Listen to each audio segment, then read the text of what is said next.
speaking of eight, always shout out to eight and CM Dub, but you got the "You Don't Right. Work, You Don't Eat" on there. Right. Hey, that was J-D's first debut rapping on "You Don't Work, You Don't Eat." Along, Which go that's ahead. one of my favorite songs on there too. And Right. I also like, obviously, when eight, the beat changes and all this other Right. different, Right. Yeah, we had to switch it up to. the production wrinkles on there. And that one you actually got I always was curious. It was produced by you, co-produced by you, and beat by you. So why was there Right. so many different things on that song for you?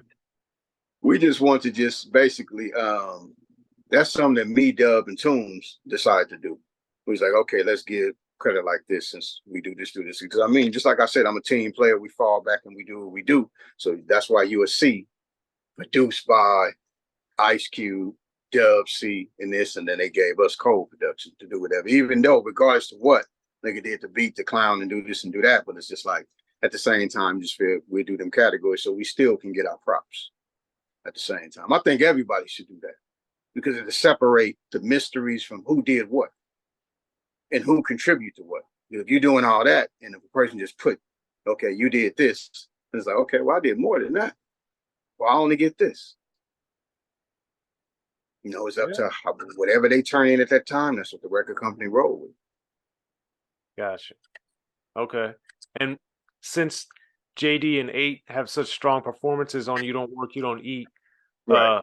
what was the in the studio and the creation and the mixing, all that type of stuff, adding those two elements to the song? What do you think that added to the whole album?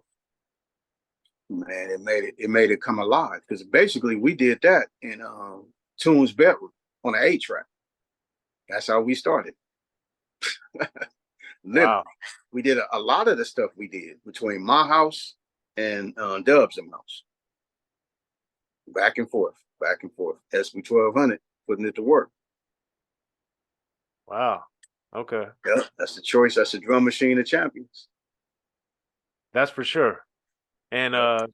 Ghetto Serenade on there as well Right. is another one that you worked heavily on. So do you remember what was the genesis of the theme of Dub wanting to do that?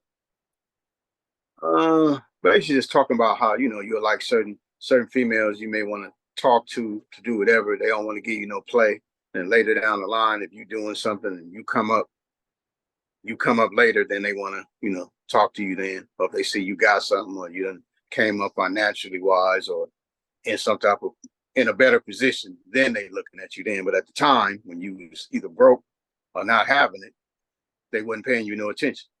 If you're trying to holler at them, when you're trying to get at them, they just ignoring you or not giving you no play.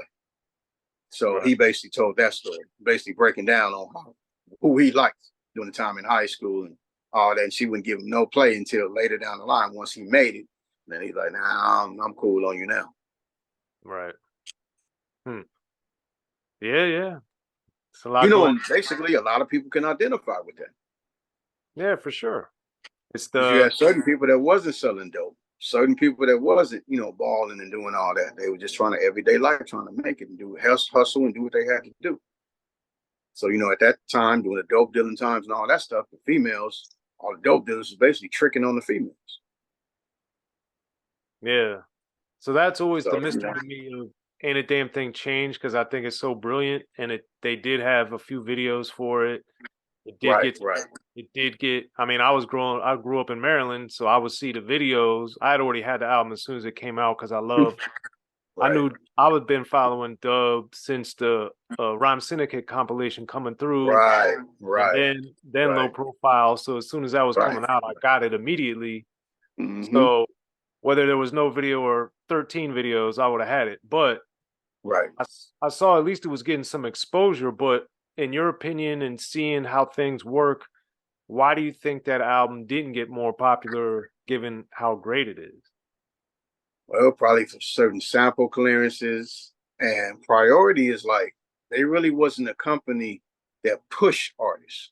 Like if you notice, like how hard is it to push N.W.A. once they blew up? How hard is it to push an Ice Cube once they already blew up?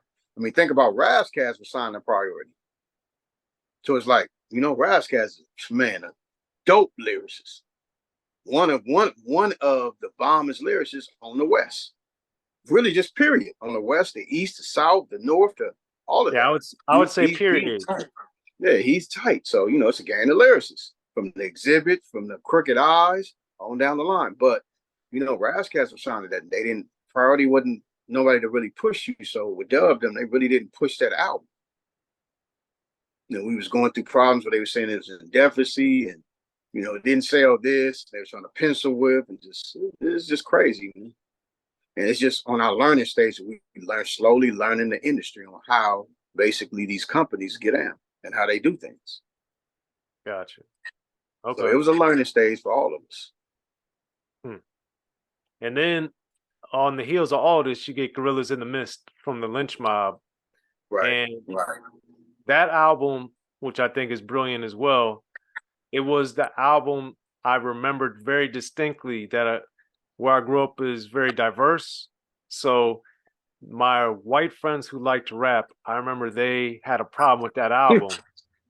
That was the first one where I noticed some of my white friends were like, "Nah, I can't mess with that," and I was like, "Man, this is phenomenal! Listen, and they did this and this, and but it didn't work with them." So the thing that was certain ones probably because they was calling too many devils and this and that, all down the line. But a lot of this stuff, if not all of it, is true. So I asked them, I was like, "Well, if this stuff is true, why are you upset with it?" They couldn't really answer that. But the thing is, how did the content of that affect you guys, if at all? Like, because that's a very political, supercharged album. Right. This Death Certificate is too, but I think this one is Grills in the Mist is even a step past that. What? How did that affect the crew, if at all? As it was growing and developing. Well, it came to a point to where basically Q put, it was a Lench mob first, then came the D.A. Lench mob. So he put J-Dee, T-Bone, and Shorty in a group to do that. Now you still had Dazzy, you still had Katie, you still had Three, and then Dale was basically still around doing his thing, but then he, vacated once his album to do whatever he wanted to do because he really wasn't tripping. He wanted to do his own thing at that time, which Dale is a dope writer. For sure. He wrote a Gangster's Fairy too. So, shout out to Dale. Here's one of my interviews with Dale right there. Right. All day, every day. But, they came and want to push like political stuff because, Shorty, rest in peace, our group member, basically that joined the FOIs and all that. So he didn't really want to do gangster shit at that time. He didn't really want to push that line. He wanted to do stuff to embrace basically our culture, embrace Black people, embrace, show a different side. So, Cube had always played with that anyway. You saw a lot of that with Death Certificate. You saw a lot of it with, even on America's Most Wanted. You saw him speaking a lot of that. But this was something to where they could pour in and do something different and come to that side with all three of them doing what they was doing. Yeah. And so they decided to basically embrace that, and hey, that's how that came. So that was with, me, Woody, Rashad, which Rashad came from, of course, Pooh's Boogie Band and all of that, and Pooh. So we all collaborated and knocked that out. Yeah. And then that also got a push and went gold, and it was super successful. So at that point, you had Priority, you had Atlantic with Yo-Yo, and now East-West. East-West with Lench Mob. Dub was on Priority, as was Cube. Right. Because it was originally on Atlantic, on East-West at that time. That was before it changed from that to Electra and all of that. So at that time. So it was really on that. And I think, I don't know if Cube ended up bumping his with Sylvia Rome that was over there. Something like that. Because I think they wanted him to do, at one point, him and Yo-Yo to do a video for the Bonnie and Clyde thing. And, just whatever. They ended up bumping heads and doing what they was doing. So then they got off Atlantic and then went on there. Okay. Went on Priority. So they second was on that. I didn't have anything to do with the Planet of the Apes. only the first album. Yeah, because the second album's on Priority as well. Right, right, Um, right. but for better or worse, like what did you see Priority did well, Atlantic did well, East West did well from whether it's marketing, videos, promotion, like what did they Mhm. do? How would you compare or evaluate them? Because this was all happening all around the same time. Well, Atlantic did a little bit better than what Priority did, but at that time. But the second album, from J.Dee basically getting incarcerated, locked up, that's already, one thing. So that's one hit right there for them doing a D.A. Lench mob thing. So they end up replacing him with Marquis. Marquis was there in the beginning with us. If you look at the America's Most Wanted cover, you see him on the front cover with us. You look at the back and the inside, see him standing there on the stairs and all that stuff. So he probably would have been in that at that time, because at that time I think, but he was still dealing with Easy, so he ended up rolling with Easy. They had a song they was gonna do called "To Kill a Mockingbird." Oh yeah, the Yomo and Malky album. Yep. Yeah, so they was gonna clown and do that. So I really can't get mad. Q really didn't get mad at him, because you have to look at Easy was taking care of him. So it's like he showed his loyalty to who was taking care of him at that time. So it's like, what can you say? So that was that. So You they got reached back to grab him to put him on the Planet of the Apes album to right. fill in for J.Dee, since J.Dee was locked down. And And why then, did later down the line, T-Bone ended up catching the case and, beating it. So, hey, to this day, J.Dee free. So, yeah, shout out J.D. So why didn't you right. work on Planet of the Apes? Because of how Priority was paying and how they was doing stuff. Fair enough. Right. I'm more, like I said, I've said it enough times. I'm a team player. I like doing stuff with my camp and my group and all of that stuff. Now I don't mind embracing other people that come into stuff to do whatever, because I'm a team player, but I'm used to that. And it really wasn't the same feeling, wasn't the same, situation. So it's like, hey, then I was doing other stuff at the same time. So what was the other stuff that you were doing in this early 90s, mid 90s era? Doing stuff with different groups. I had a group called the Curbside. That was from like Long Beach, and putting them together. I started just trying to put artists I had together.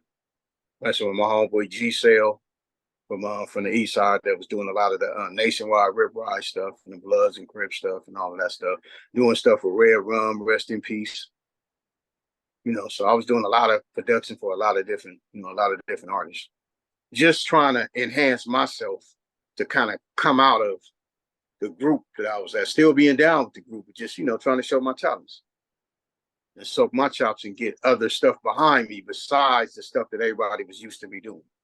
Of course, everybody used to be doing stuff for everybody from the camp, but not too much outside stuff. Right. Yeah, because one of the things was I think on the RBX, the Shining album, the California song. Right, right, Because right.